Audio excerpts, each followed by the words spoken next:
Penjo moro nitiere kae.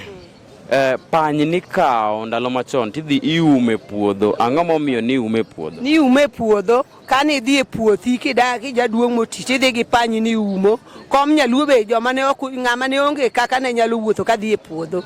To ni kao kom nyaluo tibedo go ka pany ni bi umo ka. Makata ng'ato wuoyo kodi to pany ni yini kete mana ka. Gimo mi kete ka be ng'ato ok ng'eyo nikech sami se kete cha. Koro ing'e ni ng'ata kata ng'ama jajuo kubire puothi kanyo ok onyal time gimoro.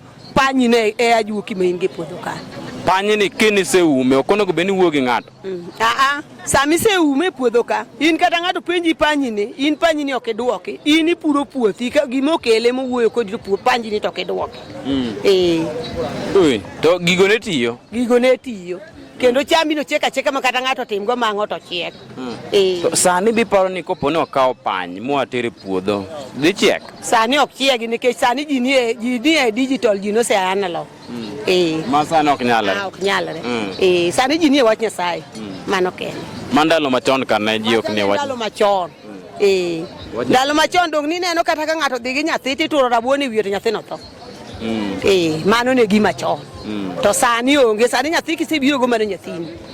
Kore momiyo chike machon orumo ji nie chike manyien.